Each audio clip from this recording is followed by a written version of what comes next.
상상해 보세요, 여러분. 엄청나게 방대한 엑셀 스프레드시트를 막 스크롤하고 있는 거예요. 네, 끝이 없는 데이터의 바다죠? 맞아요. A열에는 사람 이름이 있고 B열에는 나이, C열에는 자녀 이름이 적혀 있습니다. 아주 건조하고 정확한 그 어떤 감정도 안 들어간 기계적인 데이터가 계속 이어지는 거죠. 생각만 해도 벌써 약간 지루해지려고 하는데요. 그쵸. 그런데 한 50번째 행쯤 쭉 내려갔을 때 갑자기 누군가 자기의 그 고단한 삶을 막 한탄하면서 쓴 비통한 시 한 편이 엑셀 칸을 뚫고 튀어나옵니다. 그러면 당연히 마우스 스크롤을 멈추게 되겠죠. 화면을 빤히 들여다보면서 질문을 던질 겁니다.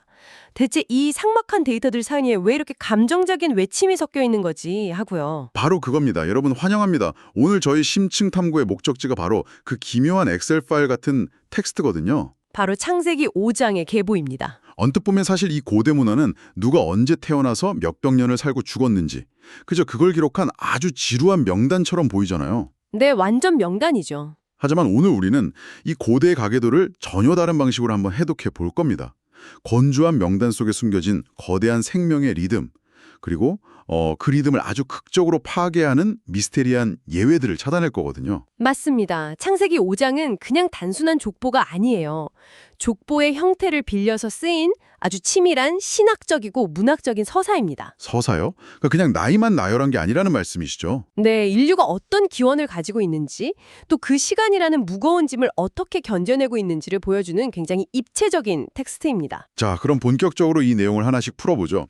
1절하고 2절을 보면 꽤 장엄한 선언으로 시작을 합니다. 하나님이 사람을 창조하실 때 하나님의 모양대로 만들었고 또 그들에게 복을 주었다 이렇게 기록하고 있죠. 네, 그리고 바로 이어지는 3절이 진짜 흥미롭거든요. 아담이 130세의 아들을 낳는데 그 아들을 자기의 모양, 곧 자기의 형상과 같은 아들이라고 부르면서 셋이라는 이름을 붙여줍니다. 여기서 우리가 형상과 모양이라는 단어가 반복되는 것에 진짜 주목해야 합니다. 이 계보는 단순히 그 DNA가 어떻게 유전되었는지를 따지는 생물학적 기록이 아니거든요. 저는 이 부분을 읽으면서 약간 이런 비유가 떠올랐어요. 이건 마치 그 원본 거푸집에서 첫 번째 복사본이 만들어지고 네, 거푸집 비유 좋네요. 그 복사본이 다시 자신하고 똑같은 다음 복사본을 막 계속해서 찍어내는 과정 같달까요? 하나님의 형상이라는 그 완벽한 원본에서 아담이라는 첫 복제본이 나왔고 이제 셋이라는 새로운 생명이 주조되어 나온 거죠. 바로 그겁니다. 형상의 대물림이라는 비유가 이 텍스트의 핵심을 정확하게 찌르고 있어요. 제가 제대로 짚었군요. 네. 창조주의 신성한 가치가 인간이라는 그릇을 통해서 세대를 거듭하며 전달되고 있다는 걸 선언하는 겁니다. 인간 생명의 존엄성이 어디서 출발했는지를 처음부터 확실히 못 박아두는 아주 중요한 장치죠. 와, 그렇게 들으니까 엄청 숭고하네요. 그런데 이 대물림 과정에서 등장하는 숫자들을 보면요. 갑자기 머리가 확 복잡해집니다. 숫자라면 수명을 말씀하시는 거죠? 네, 아담은 무려 930년을 살았습니다. 그의 아들 셋은 912년을 살았고 에노스는 905년, 게나는 910년, 마할랄레레는 895년. 아니 잠깐만요. 아무리 고대 문헌이라지만 이건 좀 당황스럽거든요. 900년이라는 수명은 현대 과학의 관점에서는 당연히 도저히 납득이 안 되는 숫자죠. 그러니까요. 이 숫자들을 진짜 있는 그대로, 문자 그대로 받아들여야 하는 건가요? 이 수명을 어떻게 해석할 것인지에 대해서는 사실 학자들 사이에서도 의견이 엄청나게 분분합니다. 문자 그대로의 연수로 보는 시각도 있고요. 진짜 그렇게 믿는 사람들도 있군요. 네, 반면에 어떤 부족이나 가문의 존속 기간을 그냥 그 대표자의 이름으로 압축해서 표현했다는 설도 있습니다. 가문 전체의 역사를 한 사람 이름표로 달았다는 거네요? 그것도 일리가 있네요. 하지만 우리가 여기서 던져야 할 진짜 중요한 질문은 이게 과학적으로 가능한가 이게 아닙니다. 그럼 뭐죠? 이 텍스트의 저자가 도대체 왜 이런 서술 방식을 취했는가 바로 이거죠. 혹시 그 고대 수메르의 왕명록이라는 문헌을 들어보신 적 있나요? 아니요, 처음 들어봅니다. 수메르 왕명록이요. 그게 이 창세기 계보랑 어떤 관련이 있는 거죠? 이 수메르 왕명록은 창세기하고 비슷한 지역, 그러니까 비슷한 고대 근동 문명에서 작성된 기록이거든요. 대홍수 이전의 왕들을 쫙 기록하고 있는데 거기서 왕들은 보통 2만 년, 길게는 막 4만 년 가까이 통치한 것으로 나옵니다. 세상에. 2만 년이요? 4만 년? 네, 그러니까 왕들을 사실상 신적인 존재로 완전 격상시켜버린 거죠. 와, 아니 2만 년을 듣고 나니까 창세기 5장에 나오는 900년은 오히려 엄청나게 겸손하게 줄어든 숫자처럼 느껴지는데요. 바로 그 지점이 진짜 흥미로운 겁니다. 주변 문명들이 막 자기들 조상을 반신반인으로 묘사하면서 수만 년의 수명을 막 부여할 때 창세기 5장의 저자는 철저하게 선을 긋는 거예요. 아, 너희들은 신이 아니다. 이렇게요. 맞습니다. 아무리 오래 살아도 1000년을 넘지 못한다. 이들은 신이 아니라 결국 이환한 인간일 뿐이다. 이렇게 확실하게 제한을 두는 거죠. 와, 소름 돋네요. 그러니까 이 텍스트의 진정한 목적은 수명이 얼마나 긴지 자랑하는 게 아니군요. 오히려 그 끝에 반드시 찾아오는 어떤 결론에 집중하고 있는 거네요. 정확합니다. 바로 그 결론을 향해 텍스트가 일정한 리듬을 타고 흘러가게 됩니다. 아까 제가 오프닝에서 말씀드렸던 그 엑셀 파일의 규칙이 여기서 작동하는 거군요. 계보를 쭉 읽다 보면 진짜 무서울 정도로 철저한 공식이 반복되잖아요. 네, 아주 기계적인 패턴이죠. 누가 몇 세의 아들을 낳고 그 후 몇백 년을 지내며 자녀들을 더 낳았으며 결국 몇 세를 살고 죽었더라. 와, 이 구조가 진짜 텍스트 전체에 아주 단단한 쇠기둥처럼 박혀 있어요. 맞아요. 탄생, 출산, 수백 년간의 생존과 노동, 그리고 마침내 죽었더라. 로 딱 끝나는 그 템포입니다. 이 리듬이 독자 여러분에게 어떤 느낌을 전달할까요? 솔직히 저는 처음 읽을 땐 그냥 지루하고 따분하다고만 생각했거든요. 근데 계속 똑같은 말이 반복되니까 나중에는 일종의 엄청난 중력 같은 게 짓누르는 느낌이 들었습니다. 중력이요. 아주 탁월한 표현이네요. 900년이라는 어마어마한 시간을 살았다는 건 그만큼 생명력이 엄청나다는 뜻이잖아요. 그런데 결국 모든 사람의 기록 끝에 죽었더라. 이 단 세 글자가 무자비하게 도장을 찍어버리니까요. 네, 895년을 살았든 930년을 살았든 결론은 똑같죠. 그러니까요. 모두 결국 죽는다. 이 서늘한 선언이 계속 반복되니까 압도당하는 기분이었어요. 그것이 바로 이 문학적 구조가 의도하는 바입니다. 하나님의 형상을 물려받은 그 위대한 존재들이 막 수백 년간 생명력을 발휘하지만 죽음은 피할 수 없다는 거군요. 맞습니다. 에덴 동산에서 선언되었던 죽음이라는 인간의 운명을 결코 피할 수는 없다는 걸 보여주는 거죠. 시간의 거대한 흐름과 죽음의 보편성을 이 쿵쿵거리는 템포를 통해서 청취자 여러분의 뇌리에 깊게 각인시키는 겁니다. 탄생, 생존, 죽음 계속 이어지는 이 거대한 시간의 복도를 뚜벅뚜벅 걷고 있는 느낌입니다. 아니 근데요, 여기서 진짜 놀라운 일이 벌어지잖아요. 네, 패턴이 깨지는 순간이죠. 숨막히도록 완벽하게 돌아가던 이 텍스트의 리듬이 갑자기 툭 하고 끊어지는 지점이 딱 등장하거든요. 바로 18절에 등장하는 야렛의 아들 에녹의 차례에서 일어나는 일입니다. 맞습니다. 에녹, 다른 조상들처럼 에녹도 65세에 무두셀라를 낳아요. 여기까지는 앞 사람들하고 똑같습니다. 그런데 그 다음 서술에서 갑자기 문법이 확 바뀝니다. 어떤 식으로 바뀌죠? 다른 사람들은 아들을 낳은 후에 몇백 년을 지내며 자녀들을 낳았다고 묘사되잖아요. 그런데 에녹은 300년을 하나님과 동행하며 자녀들을 낳았다고 기록되어 있어요. 동행했다고요? 거기에 더해서 그의 총수명도 아주 특별합니다. 네, 365세죠. 이 계보 전체를 통틀어서 제일 짧은 수명이잖아요. 남들은 900년씩 사는데 왜 이 사람 혼자만 이렇게 비정상적으로 짧은 겁니까? 이게 현대 관점에서 보면 그냥 요절한 것처럼 안타깝게 일찍 죽은 것처럼 보일 수 있습니다. 하지만 고대인들의 수비학적 관점, 그러니까 숫자가 지닌 어떤 상징적인 의미를 생각해 봐야 하거든요. 아, 365라는 숫자 자체에 비밀이 있나요? 네, 이 숫자는 아주 중요한 아하 모멘트를 우리에게 줍니다. 자, 365가 무엇을 의미하는 숫자일까요? 1년의 날짜 수 아닌가요? 태양력으로 1년이 365일이니까요. 정확합니다. 고대 근동 세계에서 태양력의 일수인 이 365는 단순히 날짜를 세는 단위를 넘어서 완벽한 한 주기, 결핍이 없는 충만함, 즉 완성을 상징했습니다. 와, 미처 거기까지는 생각을 못했네요. 에녹의 생애가 물리적인 시간으로 보면 다른 조상들보다 훨씬 짧았지만 저자는 365라는 숫자를 줌으로써 그의 삶이 신적인 차원에서는 가장 완벽하고 충만하게 꽉 채워졌다는 걸 암시하는 겁니다. 대박이네요. 900년을 살지 못해서 부족하고 아쉬운 삶이 아니라 365년만으로도 이미 100% 완성된 훌륭한 삶이었다는 뜻이군요. 그리고 정말 충격적인 건 그가 퇴장하는 방식입니다. 맞아요. 항상 죽었더라 하고 무심하게 끝나던 그 엑셀의 시열에서 갑자기 이런 문장이 튀어나옵니다. 하나님이 그를 데려가심으로 세상에 있지 아니하였더라. 유일하게 죽음을 경험하지 않았어요. 이 일탈이 이 서사에서 왜 그렇게 중요할까요?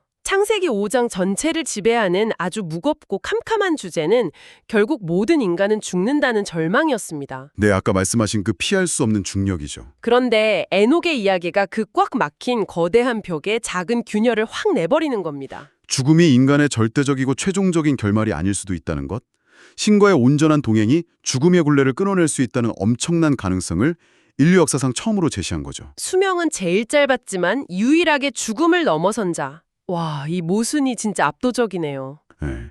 에녹의 이 찬란하고 짧은 변주곡이 싹 끝나고 나면 텍스트는 또 아무 일도 없었다는 듯이 원래 묵직한 리듬으로 복귀합니다. 네, 다시 기계적인 명단으로 돌아오죠. 그런데 이번에는 숫자의 스케일이 진짜 한계치까지 치솟습니다. 바로 에녹의 아들 무두셀라가 등장하잖아요. 무드셀라는 무려 969년을 살았습니다. 인류 역사상 가장 긴 수명으로 기록되어 있죠. 1000년에서 딱 31살이 모자란 꽉 찬 1000년의 시간입니다. 그런데 여러분, 제가 오늘 이 텍스트를 읽으면서 진짜 소름이 돋았던 부분은 최고령자인 무두셀라 이야기가 아닙니다. 바로 그 다음 세대인 그의 아들 라멕의 세대에서 폭탄이 하나 터지거든요. 오프닝에서 비유하셨던 그 엑셀 데이터 사이에서 튀어나온 비통한 시, 그 부분이 바로 여기죠. 맞습니다. 라멕이 여기서 어떤 패턴을 파괴했는지 설명해 주시죠. 창세기 5장 전체를 한번 쭉 보세요. 어떤 인물도 자기 목소리로 직접 말을 한 적이 한 번도 없습니다. 아, 맞아요. 그냥 무심한 내레이터 3인칭 시점으로 누가 낳고 살고 죽었다 이것만 계속 중계방송했죠. 네, 그런데 라멕은 182세의 아들을 딱 낳고는 스스로 자기 입을 열어서 말을 합니다. 아들의 이름을 노아라고 지으면서 이렇게 외치잖아요. 여호와께서 땅을 저주하심으로 수고롭게 일하는 우리를 이 아들이 안위하리라. 저는 솔직히 이 구절을 읽고 굉장히 혼란스러웠거든요. 어떤 점이 그렇게 혼란스러우셨나요? 아니 대체 뭐가 그렇게 수고스럽고 힘들었길래 막 이런 깊은 탄식을 뱉어낸 걸까요? 이 사람들은 지금 900년씩이나 사는 장수의 축복을 빵빵하게 누리고 있는 중이잖아요. 아주 예리한 지점이네요.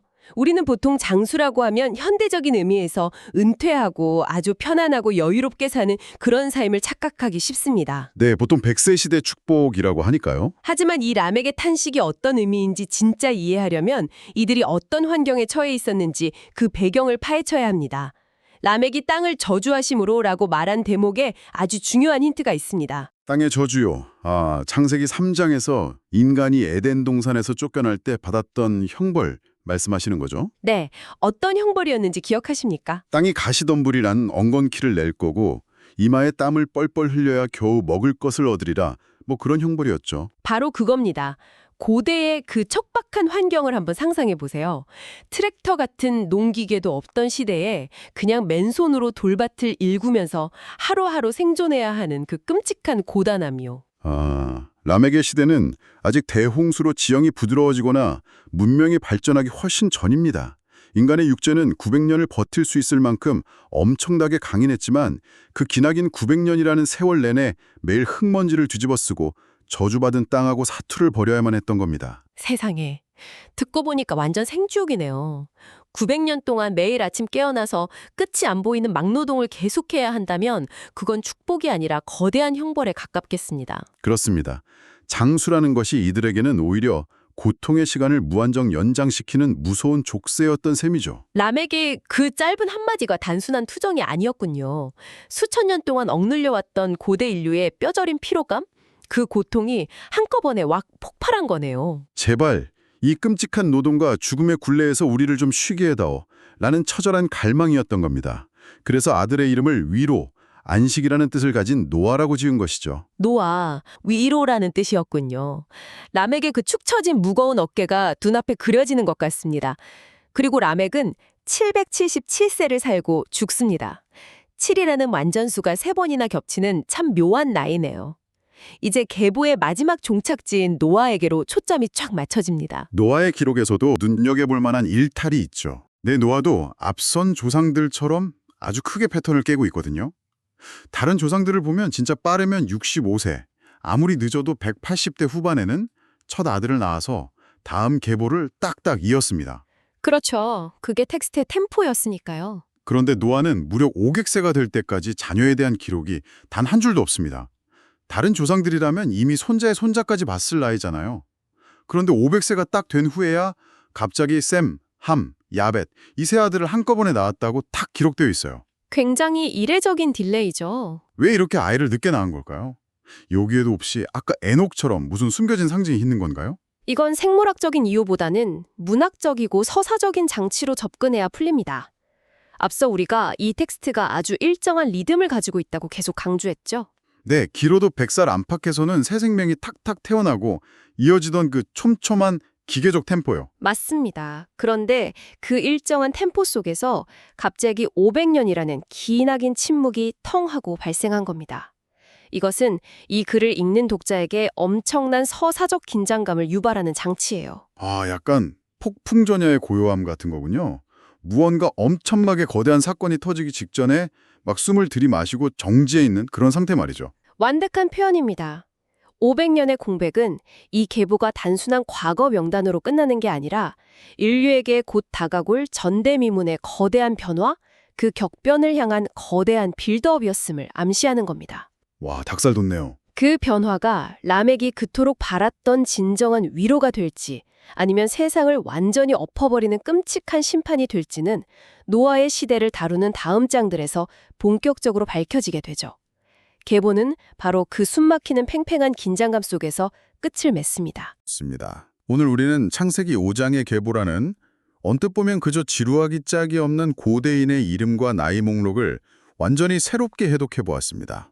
엑셀 파일이라고 하셨었죠? 네, 그 차가운 엑셀의 깊은 바닷속으로 잠수해 보니까요. 우리가 발견한 건 단순한 데이터가 아니었어요. 창조주의 형상이라는 그 빛나는 기원에서 출발해서 수백 년의 고된 노동과 죽음이라는 묵직한 굴레를 견뎌내는 인간의 아주 웅장한 서사시였습니다. 청취자 여러분도 이 과정을 통해서 고대 문헌을 읽는 새로운 시각을 경험하셨길 바랍니다. 죽음의 법칙을 깨고 영원과 맞닿은 에녹의 365년, 그리고 저주받은 땅에서 흘린 라멕의 그 뜨거운 눈물, 마지막으로 거대한 격변을 예고하는 노아의 500년이라는 무거운 침묵까지. 네, 이렇게 건조한 데이터처럼 보이는 구조 속에 이토록 치밀한 인간의 고뇌와 문학적 긴장감이 충첨하게 직조되어 있다는 사실은 우리가 역사를 대하는 방식에 정말 큰 통찰을 줍니다. 오늘 이야기를 들으신 여러분은 우리의 삶을 어떻게 느끼고 계신가요?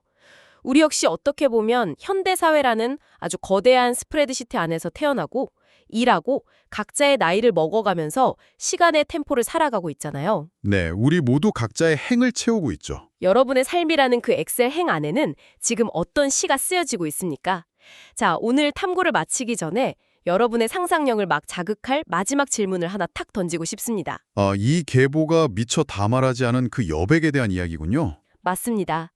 창세기 5장은 아담부터 노아까지 이어지는 딱 한 줄기의 후계자 이름만 기록하고 있습니다. 하지만 그 기록들 사이사이마다 끝없이 반복되던 문장이 하나 있었죠. 800년을 지내며 자녀들을 낳았으며 이 구절이죠. 네, 이 계보에 이름조차 오르지 못한 수천 수만 명의 아들, 딸들이 존재했다는 뜻이거든요. 문명의 여명기에 막 800년, 900년씩을 살았던 그 수많은 무명의 인류는 텍스트 바깥의 넓은 세상에서 과연 어떤 도시를 건설하고 어떤 기술을 발명하고 또 어떤 사랑과 전쟁의 역사를 써내려가고 있었을까요? 기록되지 않은 역사가 훨씬 더 방대할 테니까요. 그러니까요. 우리가 오늘 읽은 이 좁은 가계도 바깥에 끝없이 펼쳐져 있었을 그 웅장하고 거대한 미지의 문명을 여러분의 머릿속에 자유롭게 한번 그려보시길 바랍니다. 언제나 숨겨진 맥락의 질문을 던지는 것을 잊지 마세요. 뜻깊은 탐구였습니다. 오늘의 심층 탐구는 여기까지입니다. 여러분, 다음 시간에도 흥미로운 이야기로 찾아오겠습니다.